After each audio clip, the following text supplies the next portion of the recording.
హల్లెలూయా. దేవుని బిడ్డలారా, మరి మొదటి కీర్తనలో అపహాస్యకులు కూర్చుండు చోటున కూర్చుండకూడదని అక్కడ మొదటి కీర్తనలో మొదటి వచనములో అక్కడ రాయబడ్డది.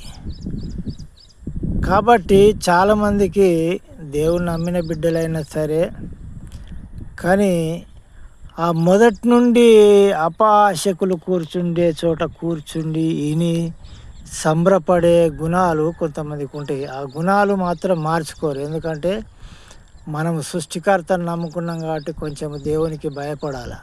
హల్లెలూయా. భయము అనేది ఉండాలి.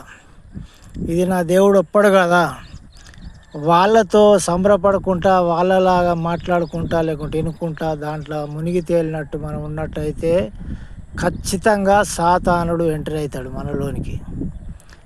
మనం అనుకుంటాం ఏం కాదు, నా వాళ్ళతో నేను సంబరపడుతున్నా కదా అని మనం అనుకుంటాం, కానీ అది ఖచ్చితంగా సాతానుడు ఎంటర్ అవుతాడు మనలోనికి. వెంటనే ఏర్పడది మనకు బుగ బుగ బుగ బుగ. నువ్వు ఆలోచించు, ఇట్లా పవర్ అనేది వచ్చినట్టుగా ఏదో ఇసం ఎక్కినట్టు అనిపిస్తుంది శరీరంలో మనము ఆలోచించినట్టయితే.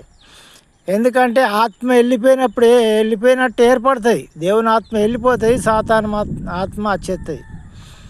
దేవునికి ఇష్టం లేని కార్యాలలో మనం ఎంత మాత్రము తల దూర్చద్దు, మాటలు దూర్చద్దు.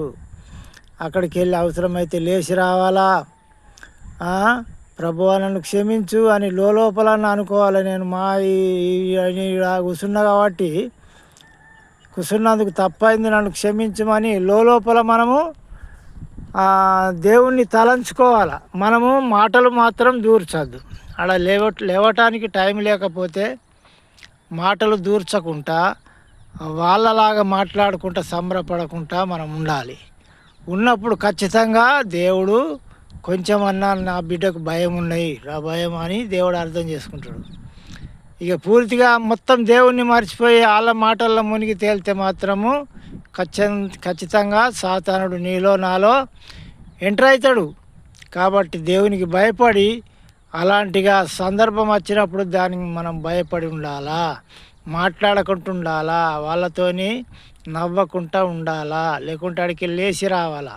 ఈ కొద్ది మాటలు దేవుడు దీవించును గాక. ఆమెన్.